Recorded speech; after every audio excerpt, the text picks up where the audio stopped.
pessoal, estamos aqui mais uma vez para tratar sobre mais um assunto teológico. Hoje vamos falar sobre dispensacionalismo progressivo.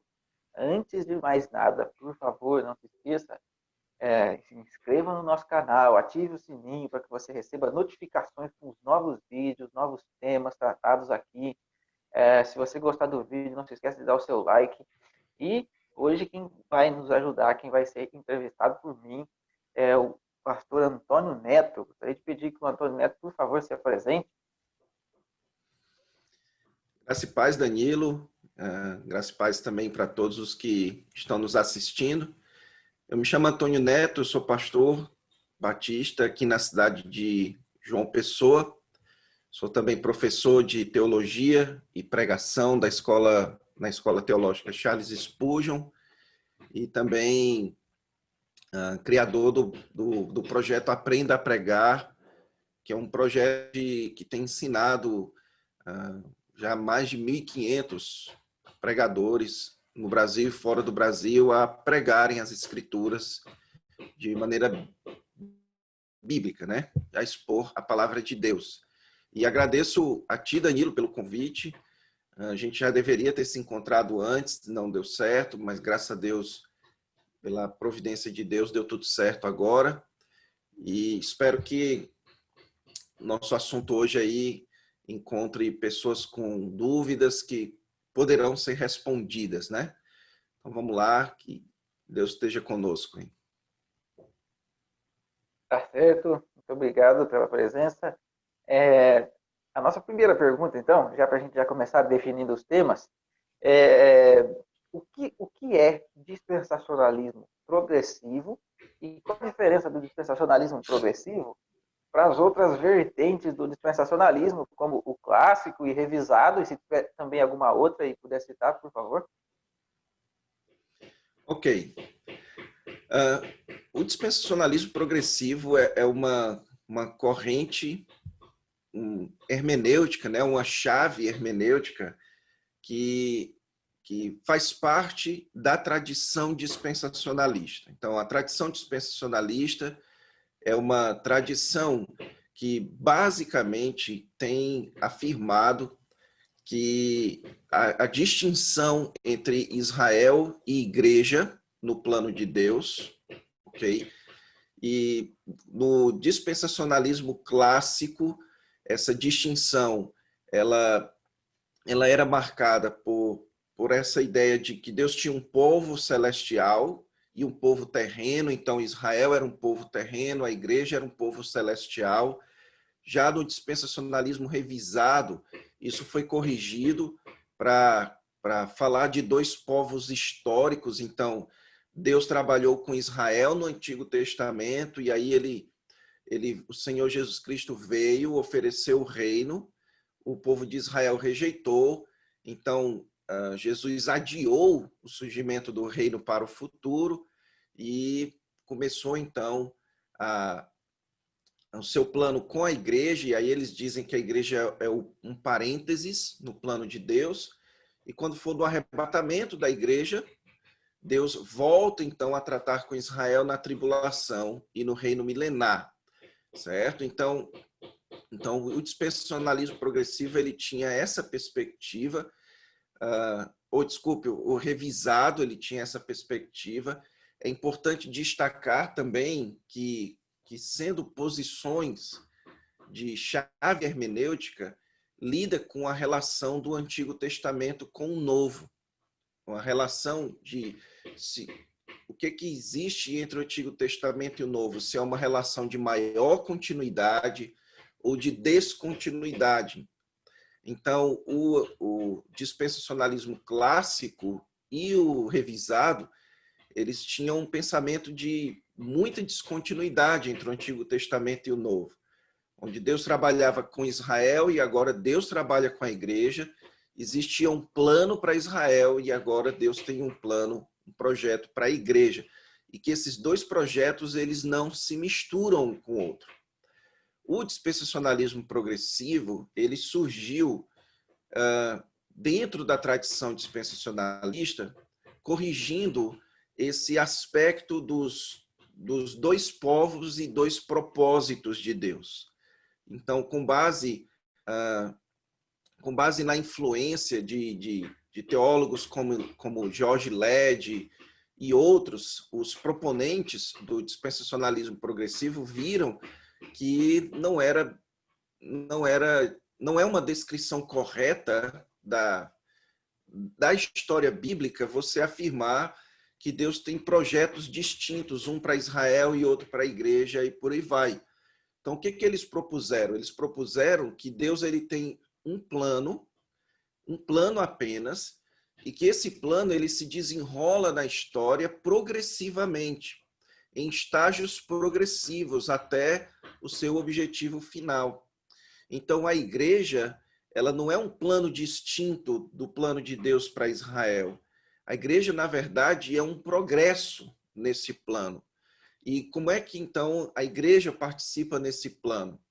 No Novo Testamento, o plano que Deus tem para Israel, ele é estendido para os gentios. Então, os gentios são convidados a participarem deste plano que Deus tem com o seu povo de Israel. E então, nessa união de judeus e gentios, você tem a formação da igreja. Então, a igreja é apenas a união de judeus e gentios no povo de Deus.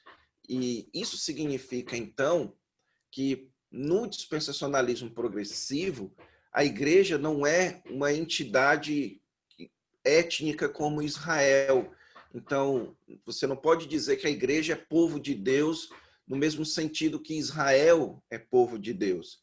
A igreja, ela é a expressão atual de Israel e dos gentios, ou dos judeus e dos gentios que estão unidos nesse povo. Então essa é a principal característica, a principal distinção do dispensacionalismo progressivo para os demais correntes dispensacionalistas, e a partir dessa distinção é que surgem outras distinções, né? É que surgem outras abordagens do dispensacionalismo progressivo diferentes da sua tradição. Ok, obrigado pela resposta. Então, a nossa próxima pergunta é a seguinte: tendo já definido o que é dispensacionalismo progressivo e qual a diferença dele para as outras vertentes do dispensacionalismo, quem são, então, os principais sistematizadores do dispensacionalismo progressivo e como ele se desenvolve na história? Ok. O dispensacionalismo progressivo, ele foi desenvolvido através de reuniões de comitês da Sociedade Teológica Evangélica Norte-Americana.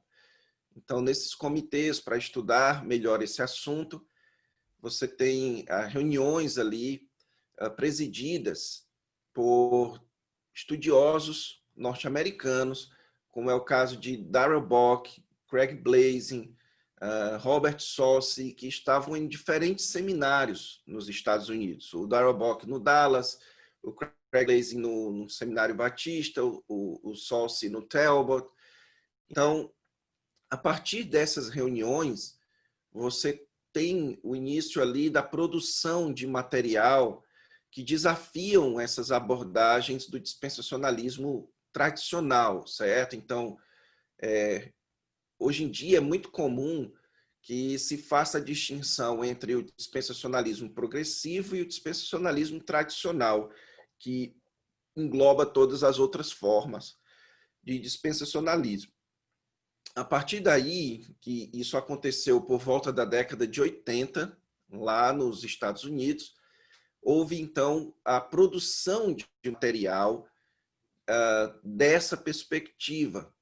E você tem o livro The Case for Progressive Dispensationalism, do Robert Saucy, que inclusive foi o primeiro livro sobre este assunto que eu li, foi o livro que me convenceu a me tornar um dispensacionalista progressivo, quando eu estava ainda no seminário. O livro Dispensacionalismo Progressivo foi escrito pelo Bock e pelo Blazing, e um livro de coletânea de diversos materiais ou de diversos artigos chamado Dispensacionalismo Israel e Igreja, que ainda não existe na língua portuguesa, mas que já reflete a influência que essas reuniões tiveram sobre diversos teólogos norte-americanos. Como é o caso, um deles é bem conhecido, tem bastante livros em português, de um teólogo chamado Bruce Ware, que ele abraçou o dispensacionalismo progressivo e faz parte, inclusive, deste livro, dentre outros comentaristas. Okay? Então, são esses os principais nomes, surgido ali na década de 80, e começou a ser popularizado aqui no Brasil na última década, mais ou menos, e agora, recentemente, o Dispensacionalismo Progressivo teve o seu primeiro livro publicado na língua portuguesa, ele foi publicado pela editora Concílio, e ainda não está no mercado, ele foi mandado apenas para o pessoal que faz parte de um grupo de literatura, mas logo, logo ele já vai estar disponível aí para o pessoal adquirir, que é o livro do Bock e do Blazing, e que eu recomendo a leitura dele, é um livro fantástico, formidável. Ok, obrigado por mais uma resposta. O pessoal, geralmente, os opositores do dispensacionalismo, vão dizer que vão se opor ao dispensacionalismo, criticando o tempo de vida do dispensacionalismo. Vão dizer o dispensacionalismo é um sistema teológico muito jovem, muito novo, que nunca foi afirmado na história da igreja, muito menos nos pais da igreja. Como o bom dispensacionalista deve responder a essa oposição?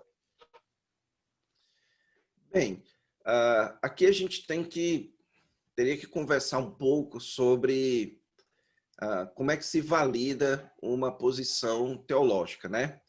Então, é óbvio que a afirmação histórica de uma posição teológica, ela é algo muito importante, ela é algo fundamental, ok? Especialmente em doutrinas que a igreja já lida há muito tempo, ok? Então, inovações teológicas em doutrinas como as duas naturezas de Cristo, doutrinas como a Trindade, doutrinas como a autoridade das Escrituras, doutrinas como a doutrina da salvação, especialmente no que diz respeito não à mecânica da salvação, mas especialmente à natureza da salvação, doutrinas como essa, a respeito da natureza da salvação mediante a graça, ou pela graça mediante a fé.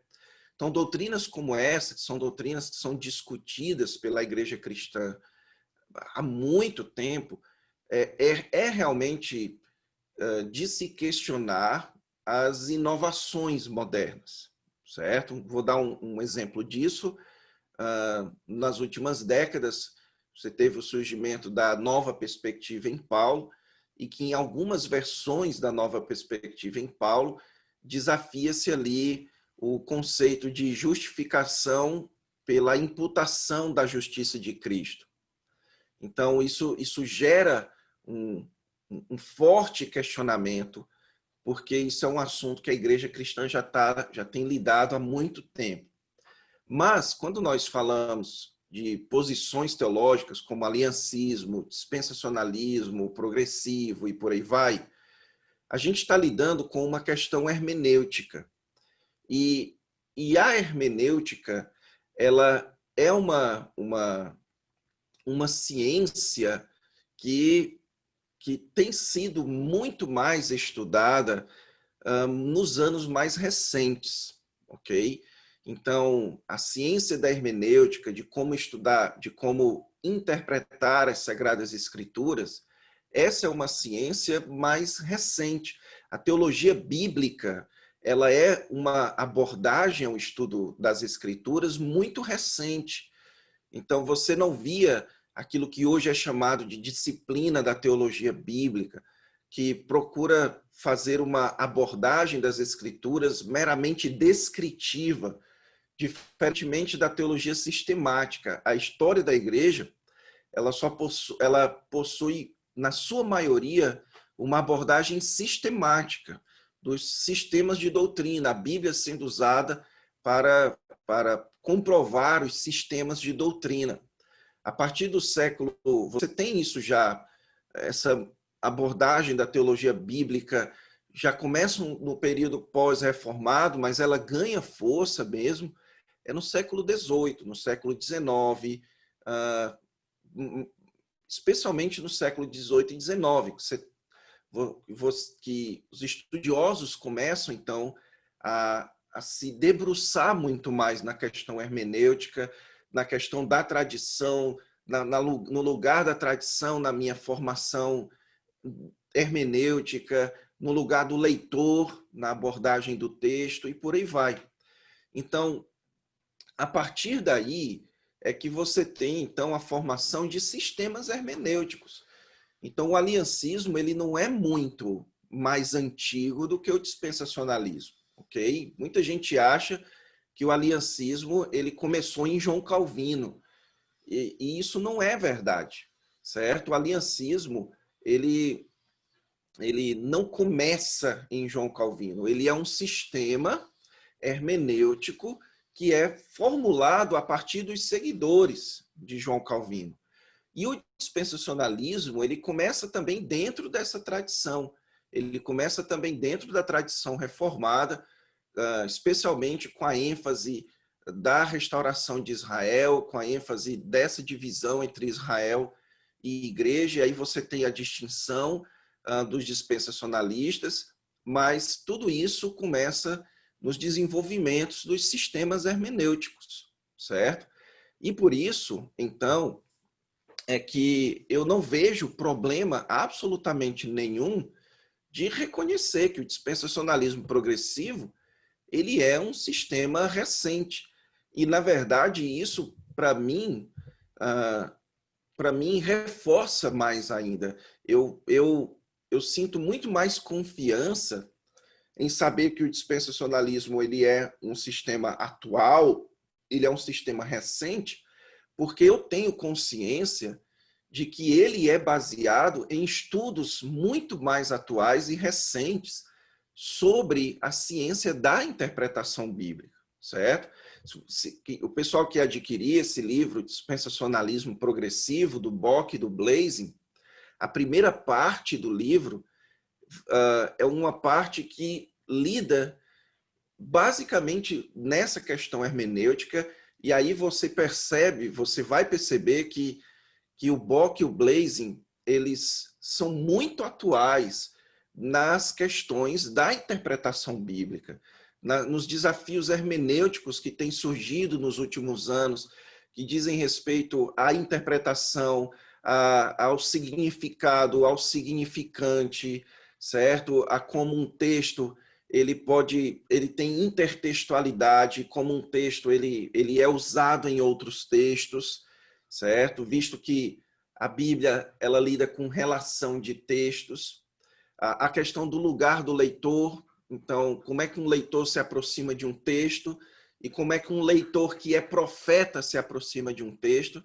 Enfim, então são questões muito atuais que a igreja cristã nunca se debruçou na sua história, que ela começou a se debruçar apenas nos últimos anos, nas últimas décadas, digamos assim, e que por isso o dispensacionalismo progressivo ele exibe esses avanços hermenêuticos, e isso, para mim, é um ponto positivo para o dispensacionalismo progressivo e não negativo. Ok, tá certo. E o dispensacionalismo progressivo, ele é interpretado por muitas pessoas como uma posição intermediária entre aliancismo e dispensacionalismo clássico. Sendo uma posição diferente das duas, por que ele mantém o nome de dispensacionalismo e não pode ser chamado como, por exemplo, de aliancismo moderado ou ter um outro nome novo? Ok, essa é uma pergunta muito boa, Danilo. Porque eu escuto muito as pessoas falarem que o dispensacionalismo progressivo é uma espécie de aliancismo moderado, né? Como você colocou aqui na pergunta. E bem, isso não é preciso afirmar esse tipo de coisa. Por quê? Porque o pessoal aí que está nos assistindo, imagine aqui dois extremos, ok? Esse extremo aqui é o extremo da descontinuidade. É quem entende que existe muita descontinuidade entre o Antigo Testamento e o Novo Testamento. E você coloca aqui o dispensacionalismo tradicional, tanto revisado quanto o clássico, certo? E desse lado aqui, que é o extremo da continuidade, é o pessoal que entende que existe muita continuidade entre o Antigo Testamento e o Novo. Então, a igreja ela já existia no Antigo Testamento, que existe um pacto, o pacto da graça, que vai do Antigo Testamento até o final da história, certo? E que, portanto, a igreja é uma espécie de continuação de Israel, mas a igreja é o Israel espiritual, Israel de Deus. Aqui é o aliancismo. E aí você tem formas mais extremas do aliancismo, que creem ainda mais continuidade, como é o caso do reconstrucionismo, e formas menos intensas, extremas do aliancismo, que é o aliancismo tradicional, aqueles que a gente conhece da própria Confissão de Westminster, certo? Então, você tem aqui esses dois extremos. O dispensacionalismo progressivo, ele está mais próximo do extremo da descontinuidade, mas ele está aqui nesse grupo da descontinuidade. Ele não é oriundo do pessoal que crê que existe muita continuidade entre o Antigo Testamento e o Novo. Então, não se pode dizer que o dispensacionalismo progressivo é uma espécie de aliancismo moderado, porque de forma alguma o dispensacionalista progressivo ele vai afirmar que existe que a igreja ela se confunde na sua identidade com Israel. Então, por que o dispensacionalista progressivo ele continua dispensacionalista? Porque ele entende que as promessas que Deus fez na história para a nação de Israel, elas são mantidas no Novo Testamento e elas serão cumpridas na nação de Israel. E que os gentios eles são chamados a participar dessas bênçãos, eles desfrutam das antecipações dessas bênçãos no tempo presente, certo? Então, os gentios desfrutam das bênçãos e das promessas de Israel, mas essas bênçãos e essas promessas não deixam de ser da nação de Israel e elas serão cumpridas plenamente no futuro, na restauração do povo de Israel, na restauração do povo de Israel e das nações. Então, isso distingue fundamentalmente o dispensacionalista progressivo do aliancista, porque o aliancista ele vai afirmar que as promessas que foram feitas a Israel, na verdade, foram feitas ao Israel de Deus, ao Israel espiritual, que é a igreja, certo? Então, a igreja é quem recebe as bênçãos, as promessas que foram feitas a Israel. Então, você não tem que esperar uma restauração, cumprimento dessas promessas na nação do Israel nacional.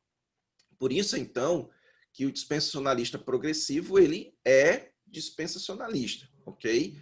Agora, nós também podemos admitir que o dispensacionalismo progressivo, ele tem crenças que se aproxima mais do aliancismo do que os dispensacionalistas tradicionais tinham, sim, certo? Então, alguns progressivos vão crer que Jesus já reina no presente, que Jesus já começou a reinar no tempo presente. Os aliancistas creem nisso, certo? Alguns dispensacionalistas progressivos, eles vão ter um pensamento sobre a lei que é mais próximo do pensamento aliancista, ok? Então, existem crenças no progressivo que é mais próximo do aliancismo, mas isso jamais pode dizer, então, que o progressivo ele é uma espécie de aliancismo moderado. Certo, ok. E quais seriam, então, as implicações práticas do dispensacionalismo progressivo na vida do crente? Ela tem implicações práticas diferentes? Olha, essa questão da implicação prática ela é uma questão que não se trabalha tanto, porque o dispensacionalismo progressivo, assim como o aliancismo e outros, são posições, são correntes dentro da teologia bíblica. E a disciplina da teologia bíblica, ela é uma disciplina descritiva, ela não se preocupa tanto em, em como é que ela pode ser aplicada, ela se preocupa mais na descrição daquilo que os escritores bíblicos falavam, certo? Mas se a gente for pensar em termos de algumas consequências práticas do dispensacionalismo progressivo, eu diria que uma das principais consequências práticas é a questão da identidade da igreja como sendo um povo multiétnico, um povo que engloba pessoas de diferentes culturas e que são soteriologicamente iguais, mas que as culturas elas podem permanecer distintas. Então, o dispensacionalista progressivo, ele entende que os gentios eles se aproximam de Israel, mas que os gentios não precisam se tornar Israel, nem os judeus precisam se tornar gentios, porque na igreja eles podem permanecer judeus e gentios e compartilharem da mesma mesa do Senhor, da mesma identidade soteriológica, das mesmas promessas, do mesmo Espírito. E isso naturalmente se aplica ao fato de que não apenas a distinção entre judeus e gentios, mas as distinções culturais também. Como, por exemplo, o nordestino e um sulista, um brasileiro e um americano e um europeu, que a igreja cristã ela precisa ser soteriologicamente igual, ela precisa ser igual, unida nas mesmas esperanças, mas ela pode ser multicultural, ela pode se expressar de diversas formas. Ela pode se expressar como uma igreja gentílica, como as igrejas que Paulo trabalhava, e ela pode se expressar como uma igreja judaica, como era o caso das igrejas ali na região de Israel. Assim também, ela pode se expressar como uma igreja nordestina, como uma igreja brasileira, uma igreja europeia, certo? E isso isso não gera de consequência nenhum tipo de superioridade. Não existe superioridade étnica, cultural no meio do povo de Deus, certo? Então, quando eu entendi, me tornei um dispensacionalista progressivo, é que eu comecei a ter uma noção muito melhor de que há certas coisas que são externas, que são formas culturais de cultuar a Deus, e há certas coisas que são soteriológicas, que dizem respeito à minha posição em Cristo.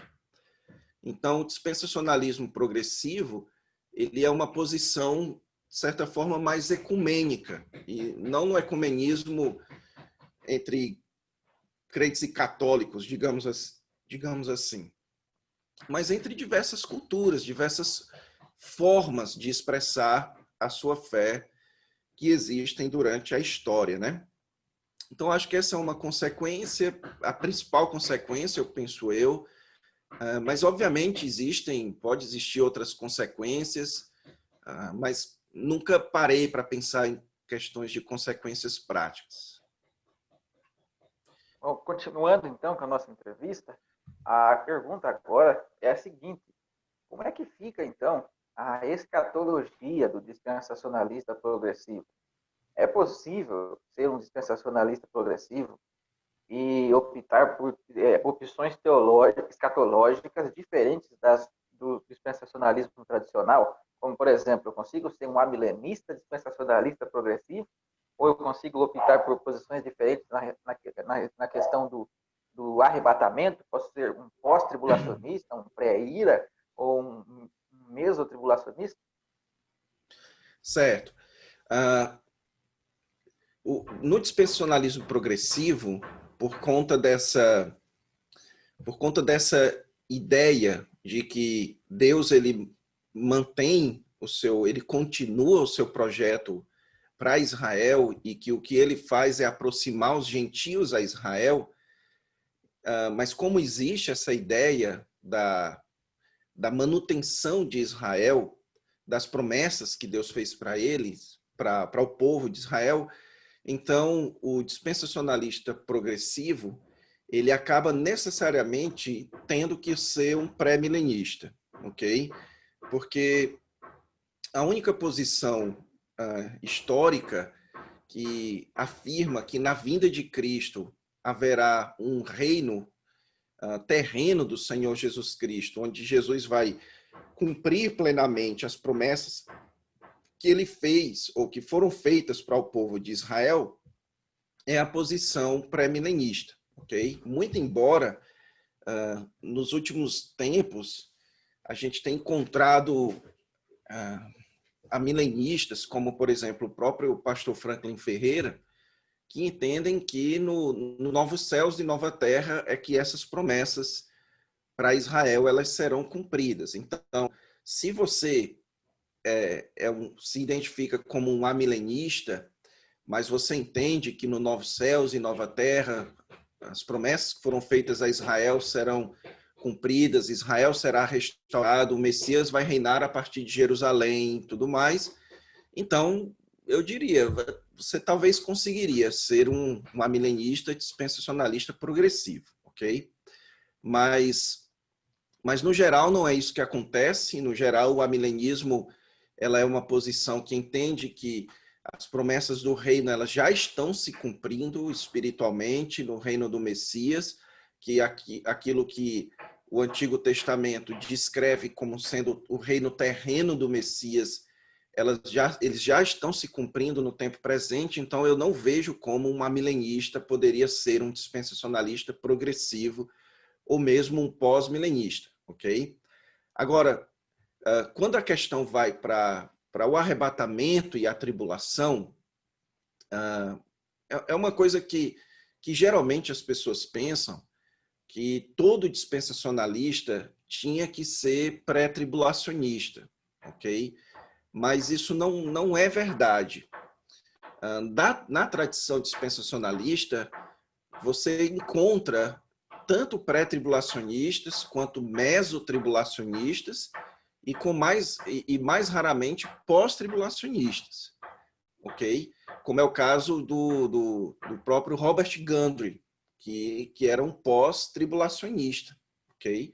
Mas o caso do Gleason Archer, que é um dispensacionalista revisado, mas mesotribulacionista. Agora, a grande maioria dos dispensacionalistas eram pré-tribulacionistas por crerem nessa rígida distinção entre Israel e igreja. Então, antes da tribulação, era necessário que houvesse o arrebatamento para que Deus voltasse a tratar com Israel, porque a igreja ela é de um outro programa. A igreja não se mistura com aquilo que Deus tem para Israel. Então, a tribulação era Deus voltando a trabalhar com Israel, por isso a igreja tinha que ser retirada da terra. Agora, como no dispensacionalismo progressivo não existe essa crença, essa distinção rígida entre Israel e igreja, e como no dispensacionalismo progressivo os gentios participam do mesmo plano dos judeus, então não existe no dispensacionalismo progressivo a necessidade de se crer em um arrebatamento pré-tribulacional. Agora, isso significa dizer que todo dispensacionalista progressivo não vai ser pré-tribulacionista? Não. No dispensacionalismo progressivo, você pode ser um pré-tribulacionista, como é o caso do Craig Blazing, que é, Mas você pode abraçar qualquer posição, certo? Qualquer posição sobre o arrebatamento, e não apenas sobre o arrebatamento, como também sobre a natureza da tribulação. Os progressivos, eles não exigem que, por exemplo, você creia em 7 anos literais de tribulação. Porque no dispensacionalismo progressivo, as profecias do Antigo Testamento, elas ganham novas dimensões, elas ganham novas aplicações, elas podem ganhar novas aplicações, certo? E por isso o sistema do dispensacionalismo progressivo também não exige que você creia em 7 anos literais de tribulação. Então, o que vai definir se você é pré-tribulacionista, meso, pré-ira, pós-tribulacionista, no progressivo, é a sua exegese dos textos bíblicos, para onde a sua exegese vai levar você, certo? Eu, particularmente, no momento, que é um assunto muito difícil, então não tenho coragem de bater o martelo, mas no momento eu me considero um pré-ira, ok? Eu não entendo que são 7 anos literais, eu acredito que a tribulação é um período relativamente curto, e que em um determinado período da tribulação, quando for iniciar o dia do Senhor, então é aqui que a igreja é então arrebatada para se encontrar com Cristo e então a ira de Deus é derramada sobre o mundo e começa o reino milenar, certo? Agora, tem muitos personalistas progressivos que discordam de mim, que creem em 7 anos literais, porque é uma questão exegética, para onde a sua exegese te leva, certo? Certo. Agora, extrapolando um pouco para saber até quanto é possível eu me distanciar de algumas posições clássicas do dispensacionalismo, é possível que eu seja dispensacionalista, progressivo e Pedro Batista, e batize e crê no batismo das crianças? Não, não é possível, porque o pedobatismo, ele, ele, ele é reflexo de uma ideia de continuidade entre o batismo e a circuncisão, certo? Que a função do batismo, ela repõe a função que a circuncisão tinha no Antigo Testamento, que você deve então batizar as crianças para incluir as crianças no pacto, certo? Para incluir as crianças no povo de Deus. Mas o dispensacionalismo progressivo, ele não entende que o batismo, ele necessariamente substitui a circuncisão. Porque, como eu disse mais cedo, no dispensacionalismo progressivo, aquilo que é para o Israel étnico continua sendo para o Israel étnico. Que não existe uma confusão de identidades entre Israel e os gentios. E que, por isso, e isso é uma coisa que para muitos da tradição reformada, isso soa muito esquisito, mas é por isso que eu, particularmente, e no dispensacionalismo progressivo, não se vai dizer coisas do tipo que o Novo Testamento ele aboliu a necessidade da circuncisão, certo? Por quê? Porque a circuncisão ela continuava e continua sendo praticada pelos judeus. O apóstolo Paulo, ele diz que Abraão ele é pai da circuncisão e da incircuncisão. Então, o apóstolo Paulo nunca negou a importância dos judeus serem circuncidados como um sinal de que eles pertenciam à descendência natural de Abraão. E o problema é que eles não exigissem isso dos gentios. Os gentios não precisavam ser circuncidados, porque os gentios são descendentes espirituais de Abraão. Então, eles não são descendentes naturais e, por isso, eles não precisavam ter uma marca na sua carne para se identificar com Abraão. Por isso, então, o batismo ele não é uma reposição da circuncisão. o batismo ele era ministrado para circuncisos e para incircuncisos. O batismo é, portanto,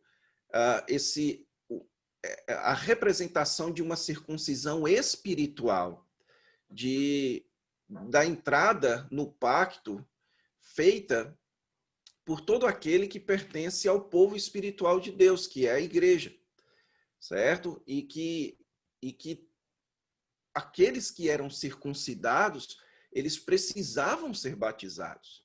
E aqueles que eram crentes batizados, judeus, como é o caso de Timóteo, eles acabaram também sendo circuncidados, certo?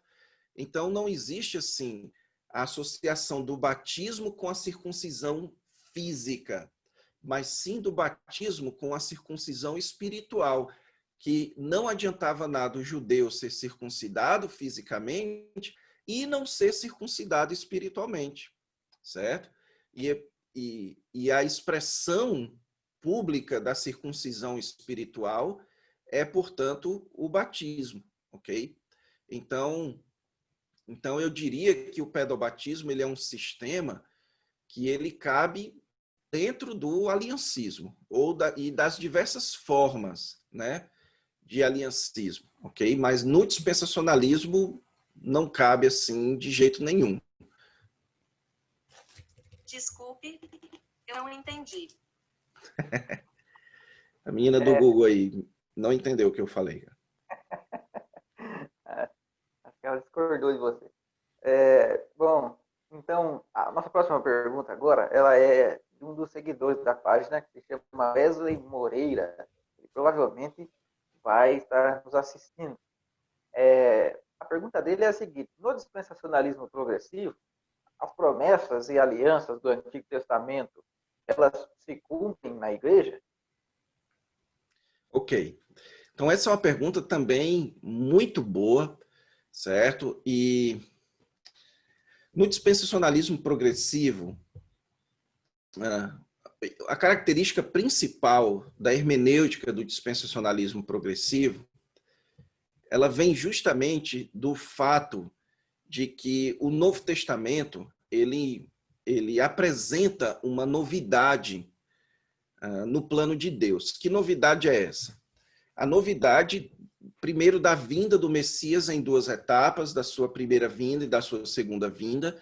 Então, existe um espaço entre a primeira e a segunda vinda de Cristo. Isso é uma novidade, isso não era tão claro no Antigo Testamento. Mas a outra novidade é da aproximação dos gentios com Israel. Como o apóstolo Paulo fala, os gentios estavam separados da comunidade de Israel, certo? Então, os gentios se aproximam de Israel, os gentios são enxertados na oliveira. Então, você tem essa aproximação e, por isso, os gentios participam das mesmas promessas que foram feitas para os judeus. Então, o que acontece? Quando o Senhor Jesus Cristo veio, ele morreu, ressuscitou e foi assunto aos céus e derramou o seu Espírito. Então, neste momento do derramamento do Espírito, nós já podemos, o Senhor Jesus Cristo já nos deu as primícias do reino, as primícias do seu reinado, certo? Nós já começamos a desfrutar dos primeiros frutos do reino messiânico. Então, nós já começamos a desfrutar da regeneração futura, nós já começamos a desfrutar de diversas bênçãos, especialmente do Espírito Santo, dessa comunidade, dessa unidade de Israel e das nações, de judeus e de gentios. Diversas bênçãos que são prometidas para o reino futuro já são antecipadas e desfrutadas pelo povo de Deus no presente. Então, nós podemos dizer que sim, que no dispensacionalismo progressivo, as alianças do Antigo Testamento, elas já se cumprem, ou elas começam a se cumprir na igreja, certo?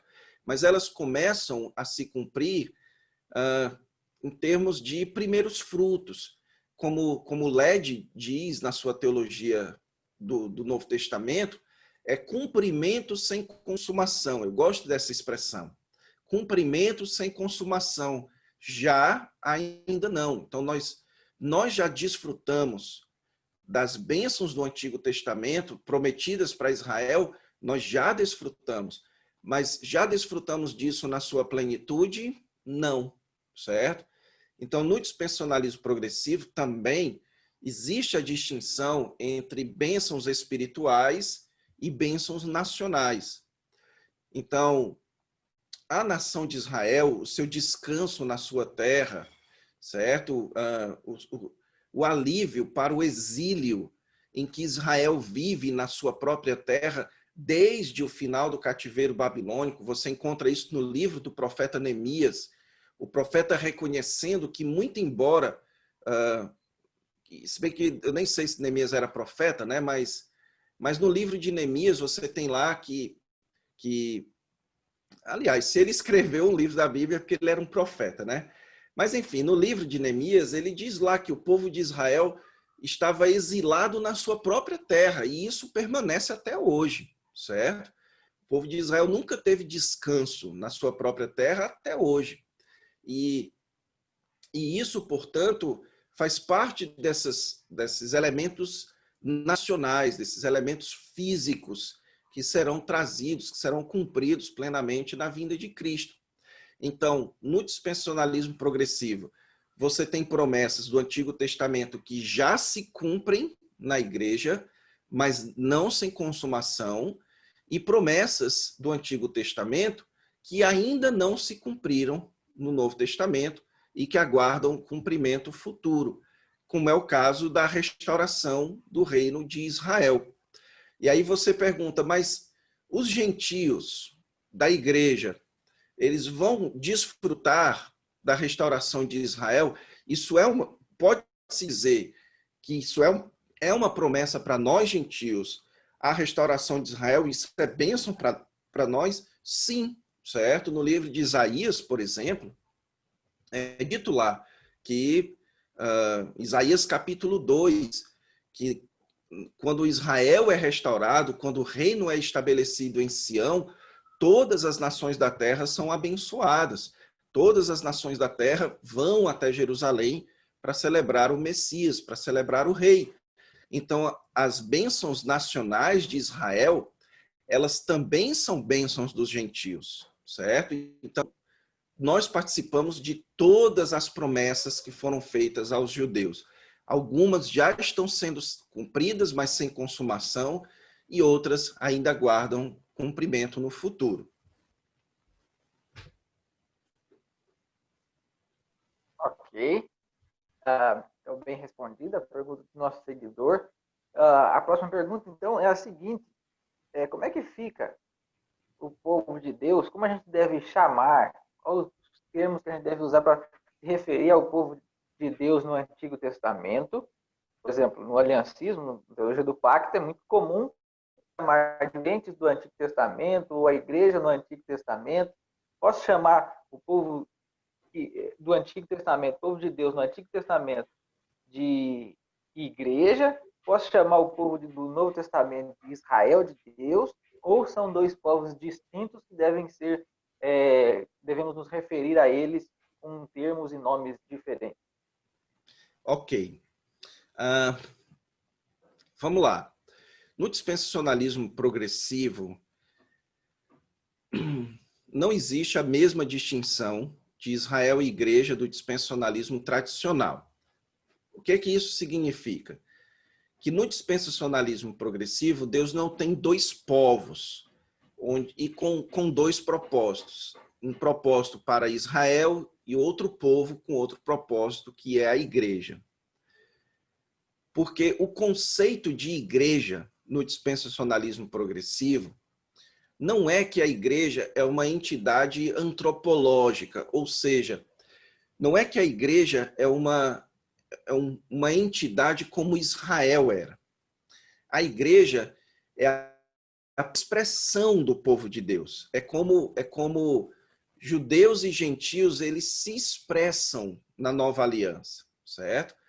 Que é uma expressão de unidade, união entre judeus e gentios, na mesma comunidade, na mesma mesa do Senhor, no mesmo Cristo, no mesmo Espírito e por aí vai. Então, Então, é nesse sentido que a igreja ela é diferente de Israel, porque Israel ela é uma nação, Israel é um povo nacional.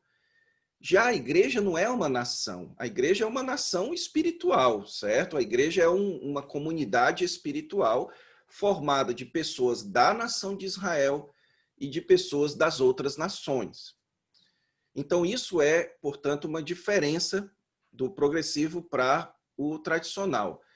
Agora, a diferença para o aliancismo é que isso tem diferença no próprio aliancismo, mas para os aliancistas, a igreja já existia no Antigo Testamento, que essa expressão do povo de Deus como igreja já era realidade no Antigo Testamento e que, portanto, as bênçãos e as promessas de Deus, elas foram feitas para serem cumpridas no Israel espiritual, no Israel de Deus, que já existia no Antigo Testamento, certo? E que, portanto, a igreja do Novo Testamento, ela é a substituição do Israel nacional, mas não do Israel espiritual, certo? Então, aquelas bênçãos que foram feitas, prometidas para o Israel nacional, foram, na verdade, feitas para o Israel espiritual, e a igreja neotestamentária, ela substitui o Israel nacional nessas promessas, nessas bênçãos. E o dispensacionalista progressivo, ele vai dizer que não é bem assim, certo? Que as promessas que foram feitas para o Israel nacional, elas são mantidas no Israel nacional. E que os gentios, eles desfrutam dessas bênçãos do Israel nacional, certo? Que nesse sentido, agora, aqui é um ponto bem importante, nesse sentido de os gentios participando das bênçãos nacionais dos judeus, é que você pode dizer que os gentios se tornam Israel. Nesse sentido, certo? Então, o dispensacionalista progressivo, ele não vai ter problema, por exemplo, em falar que a igreja é um novo Israel, ou que a igreja é o Israel de Deus, se você especificar que por Israel de Deus, o que você está falando é dessa aproximação dos gentios nas bênçãos de Israel, no plano que Deus tem para Israel, certo? Então, nesse sentido, sim. Ok? Então, por exemplo, em Gálatas, capítulo 6, quando o apóstolo Paulo fala lá que paz seja sobre todo aquele que segue essa regra, paz sejam sobre eles e sobre todo o Israel de Deus, você vai encontrar dispensacionalistas progressivos que vão dizer que Israel de Deus ali é a igreja, mas que isso não significa dizer que a igreja é o Israel de Deus de todas as eras, como o aliancismo diz, certo? Ou que a igreja é a substituição do Israel nacional, que, portanto, Deus ele não trabalha mais com Israel nacional, que agora Deus trabalha com a igreja. Ou isso é chamado de supersessionismo, teologia da substituição. O Israel de Deus, ele consiste no fato de que os gentios participam das mesmas promessas, das mesmas bênçãos que Israel. Então, todo aquele que desfruta das bênçãos da aliança que Deus fez com Abraão, pode ser considerado Israel, certo? Então, eu não vejo problema em chamar a igreja de Israel de Deus, se for neste sentido, certo? Agora, a maioria dos dispensacionalistas progressivos não afirmariam isso, certo? A maioria dos progressivos não entendem que Gálatas 6 fala sobre o Israel de Deus sendo a igreja, ok? Então, se você ler o artigo do Robert Saucy, que é um dispensacionalista progressivo, no livro Continuidade e Descontinuidade, nesse livro ele vai defender ali que a igreja não pode ser chamada de Israel de Deus, certo? Muito embora a igreja não seja também distinta do Israel do Antigo Testamento da forma como o dispensacionalismo tradicional afirma. E certo, então ainda agora para a nossa última pergunta, e depois da última pergunta, quero pedir que você nos indique algumas leituras para que a gente possa se aprofundar no assunto do dispensacionalismo progressivo. Mas antes, a nossa próxima pergunta é a seguinte: eu tenho visto, pelo menos nas minhas leituras, que a teologia, os teólogos do pacto dão uma certa ênfase e tem um certo apreço pelos 10 mandamentos lá de Êxodo 20 e tomam os 10 mandamentos, todos eles como atuais para a igreja de hoje. E muito tempo antes, quando eu comecei a conhecer um pouco do pensamento adventista do sétimo dia, por exemplo, eu tinha uma mentalidade um pouco mais dispensacionalista, que é assim que eu posso dizer, e eu entendia, por algumas leituras que eu fiz, que os 10 mandamentos, por exemplo, tinha o quarto mandamento, que era o sábado, que foi excluído, que não serve mais para a igreja de hoje. Como é que o dispensacionalismo progressivo entende, toma os 10 mandamentos e principalmente, mais especificamente, o quarto mandamento, que é o do dia do Senhor? Ok. Esse é um dos assuntos assim que eu mais gosto assim no dispensacionalismo progressivo. Eu diria que foi aqui foi onde assim eu mais admirei e decidi me tornar um dispensacionalista progressivo, porque estava numa época no seminário onde a gente estava estudando justamente sobre essa relação de lei e evangelho, e os pensadores progressivos foram quem me mostraram um caminho mais convincente, certo? Então, por conta dessa perspectiva progressiva em que o trabalho de Deus com Israel, ele não é abolido no Novo Testamento, ou ele não é interrompido no Novo Testamento, como dizem os dispensacionalistas tradicionais, e nem abolido, como dizem muitos dos aliancistas, certo? A maioria dos aliancistas vão defender que uma quantidade grande de judeus vão ser salvos, mas na igreja. Então, não existe assim, uma ênfase no Israel nacional. Então, o progressivo, ele entende que Deus continua trabalhando com Israel, Deus continua trabalhando com o seu povo e vai cumprir as suas promessas plenamente no futuro. O que é que tudo isso tem a ver com essa questão da lei? A lei, ela foi dada na antiga aliança para os judeus, para Israel, certo? Êxodo 19 fala disso. Se vocês querem ser o meu povo dentre todas as nações, vocês precisam cumprir essa lei que eu vou dar para vocês. E aí o povo jura que iria cumprir. Então, a antiga aliança, ela foi feita com Israel. E a nova aliança também foi feita com Israel. Lá em Jeremias, quando fala lá da promessa da nova aliança, diz, essa é uma aliança que eu faço com o meu povo, com Israel. Então, tanto a antiga aliança como a nova aliança, elas são feitas com Israel. E, portanto, a lei de Moisés, ela foi dada para os judeus. Quando a gente chega no Novo Testamento e o Senhor Jesus Cristo vem, o Senhor Jesus Cristo, ele diz muito claramente em Mateus capítulo 5, que ele não veio abolir a lei, ele veio para cumprir. Então, a relação de Cristo com a lei não é uma relação de abolição da lei, mas é uma relação de cumprimento profético. Então, Jesus cumpriu profeticamente a lei. A função profética da lei de conduzir o povo ao Messias, Jesus cumpre essa função profética.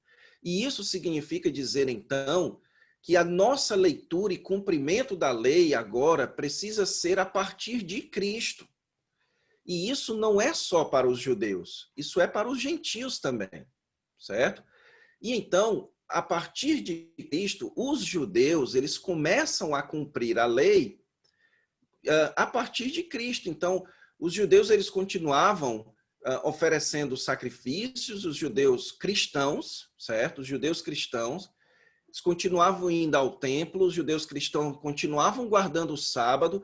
E aqui é um detalhe, Danilo, que muita gente esquece, que Jesus disse para os seus discípulos, lá em Mateus 24, o seguinte: torçam para que aqueles dias não aconteçam no sábado. Então, Jesus pressupunha que os seus discípulos, eles iriam aguardando o sábado depois da sua partida. O Senhor Jesus Cristo diz que todas aquelas regras cerimoniais que existiam no Antigo Testamento, enquanto ele estivesse com seus discípulos, eles não iriam jejuar, eles não iriam fazer essas coisas, mas quando eles deixassem os discípulos, eles iriam fazer. Então, Jesus pressupõe que os seus discípulos cristãos, né, não tinha esse termo, mas que os seus discípulos continuariam guardando a lei de Moisés, certo? Agora, à luz da sua vinda, à luz de quem Jesus é. Então, eles não iriam cumprir a lei de Moisés pensando no Messias futuro, mas no Messias que havia vindo. Agora, e os gentios? Os gentios precisam guardar a lei de Moisés? Então, a resposta do Novo Testamento é que eles cumprem a lei de Moisés se eles andarem no Espírito, se eles andarem em amor. Eles não precisam cumprir as regulações nacionais, as regulações da identidade judaica, certo? Do templo, da lei, que são regulações que lidam com a identidade dos judeus, que os distingue dos outros povos. Muitas leis foram dadas para os judeus para distingui-lo dos outros povos. Então, isso não é exigido dos gentios. Os gentios, eles precisam apenas andar em amor, andar no Espírito, e assim eles cumprem a lei. Não é isso que o apóstolo Paulo diz? Então, ao se aproximarem dos judeus, os gentios precisam cumprir aquilo que Deus deu para os judeus, que foi a sua lei, mas eles cumprem isso em Cristo, através do Espírito, andando em amor, como diz o apóstolo Paulo. Se você ama o próximo, se você anda no Espírito, você cumpre toda a lei, certo? Então, essa é a perspectiva do progressivo a respeito da lei, e isso inclui os 10 mandamentos, ok? Então, por exemplo, o quarto mandamento que você mencionou, o mandamento do sábado, ele ainda é válido nos dias de hoje? É válido para o judeu, certo? Não para o gentio. Então, o apóstolo Paulo diz isso em Romanos capítulo 14, que os judeus consideram o sábado, os gentios consideram todos os dias, e que os dois precisam se respeitar e se tolerar, ok? Então, o progressivo nem vai dizer que o sábado se tornou o dia do Senhor no domingo, certo? E nem vai dizer que toda a igreja precisa guardar o sábado. Ele vai dizer que o judeu precisa guardar o sábado, porque essa foi uma lei dada para ele, e que o gentio precisa cultuar ao Senhor, precisa amar ao próximo, precisa celebrar a ressurreição de Cristo, assim como o judeu no domingo, certo? Então, aqui eu estou vendo que o nosso tempo está acabando. Aí... Isso. Só então, se você consegue, faça para a gente algumas recomendações aí, pelo menos uns 2 minutos, de recomendações de livros que a gente pode ler para se aprofundar no assunto do dispensacionalismo progressivo. Ok. Então, eu queria indicar algumas obras que existem em português. A primeira delas é o livro Continuidade e Descontinuidade, da editora Ragnus. Eu não sei se esse livro ainda está sendo editado, mas você encontra por aí em alguma livraria, sebo, alguma coisa. Mas nesse livro, você tem artigos defendendo a continuidade, no caso o aliancismo, e artigos defendendo a descontinuidade. Então, praticamente todos os artigos defendendo a descontinuidade defendem aquilo que é crido no dispensacionalismo progressivo. Então, essa é uma boa forma de conhecer a posição dos progressivos, é esse livro, Continuidade e Descontinuidade. Uma outra obra que eu recomendo é o livro Dispensacionalismo Progressivo, que foi recém-lançado em português. Daqui uns dias ele vai estar disponível para ser vendido na internet. Eu acho que você precisa correr para ler esse livro, você que está nos assistindo, certo? É um livraço. Um outro livro que eu recomendo é o livro Debate sobre o Milênio, da editora Vida.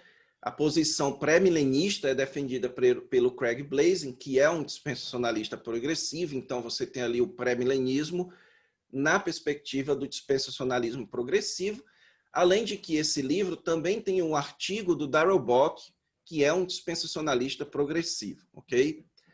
E, por fim, um outro livro que eu gostaria de recomendar é, na verdade, um livreto chamado Dispensacionalismo, do Michael Vlach.